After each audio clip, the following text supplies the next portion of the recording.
am not putting up with this anymore. Putting up with what? I can't talk to people? I am out of here.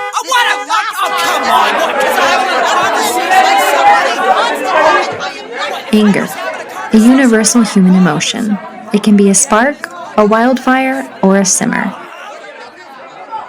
Imagine a nation where anger is as deeply woven into its fabric as its flag. From the dawn of its history, when defiant colonists threw tea into the Boston Harbor, to the countless protests and passionate debates of today, anger has been a constant companion in America's story. But is this fiery emotion something uniquely American? Or does it simply reflect the trials and tribulations that each generation endures?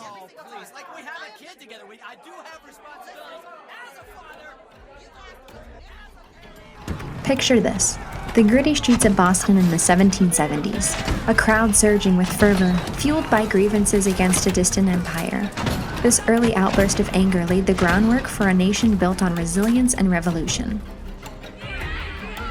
Fast forward to today, and that same spirit of defiance still ignites passions across the country. But is this anger tied to the generations that experience it? In 1991, Neil Howe and William Strauss mapped out the generational landscape of America, giving names to the distinct age groups that emerge from the shifting sands of time. They introduced us to the silent generation, baby boomers, Generation X, Millennials, and Generation Z, with Generation Alpha on the horizon. Each of these generations grew up amidst their own unique set of circumstances, shaping their collective responses to the world around them. Picture a world recovering from war, where resilience was the cornerstone of daily life. The lives of the silent generation begins here. Now envision a post-war era filled with optimism and the birth of rock and roll, the baby boomers. Generation X emerges in the shadows of economic instability, while millennials face the whirlwind of the digital age and the 2008 financial crisis. And now, Generation, or Gen Z, steps into a world grappling with a global pandemic and social upheaval. We've all heard the stereotypes: silent generation, stoic and reserved; baby boomers, idealists but entitled; Gen X, cynical and aloof; millennials, entitled and lazy; Gen Z, socially conscious but easily offended. But are these labels accurate? And do they explain the simmering tensions we see today? Is this something uniquely American, or is this all around the world? As we wander through these generational landscapes, we find ourselves asking, does the size of the generation determine its level of anger? According to the 2021 census, millennials are the largest group, with a population of about 72.19 million. Behind them are the baby boomers, numbering around 69.6 million. With such large groups of people, it's no surprise that they make the headlines. Like before, let's go ahead and take the situation as something that they grew up in. Imagine each generation growing up against the backdrop of historic events: wars, economic crises, and political upheavals. The silent generation lived through and endured the aftermath of World War II. Baby boomers came of age during the Civil Rights Movement. Generation X faced the end of the Cold War, and millennials navigated the Great Recession and digital revolution. Now, Gen Z has faced a global pandemic as their defining event. So we go back to the main question, who is the angriest generation? And it is no small task to figure out who that might be, but let's start by focusing on more tangible measures of anger, violent crime to start with.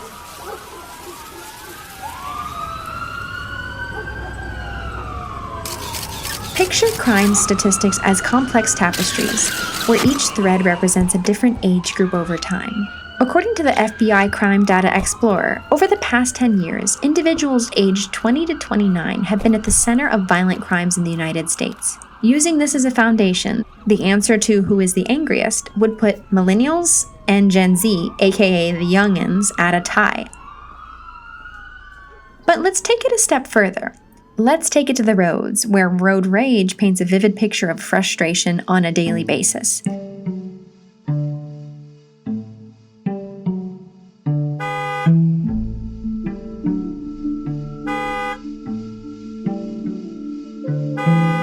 66% of traffic fatalities that occurred in 2023 were caused by aggressive drivers.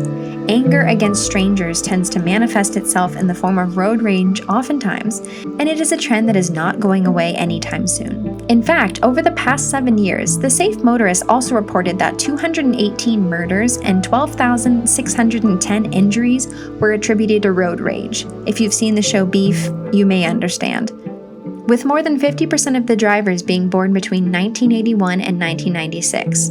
Imagine these drivers, their tempers flaring behind the wheel. Can we say that this aggression is a hallmark of the millennial generation?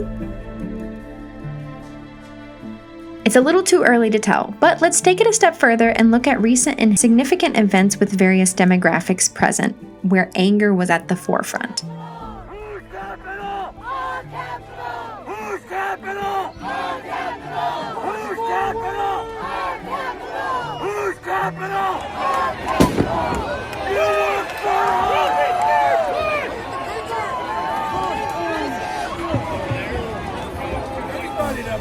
During the January 6, 2021 insurrection, the largest group of individuals who were part of this riot and subsequent arrests were millennials. It is interesting to note that the second highest group in attendance was Generation X. Does this also say something in favor of millennials being the angriest generation? Stop by 25 officers. Don't back down, patriots. The whole fucking world is watching. Stand the fuck up today. Well, what about some positive channels of anger? According to a recent Statista report, 15% of Gen Z adults in the United States said that they have attended a rally or demonstration. This is followed by 8% for millennials. Passionate rallies and online campaigns, all of these in favor of various conversations that are really important and passionate to people. What do we do? Stand up, fight back! When our planet is under attack, what do we do? Stand up, fight back! My name is Gen Z is leading the charge, fighting for a future that they believe in, with the number one protest that they're focusing on is climate change. Their energy and activism contrast with older generations who may face different challenges. Millennials are not at the top of this, but they're right below Gen Z as far as activism on the positive side. So maybe it's anger all around, but channeled in different ways, it can actually be very productive. So based on the statistics that we have so far, it sounds like millennials may be the angriest generation. But let's first talk about money, and let's face it, money talks, and in America, it often screams.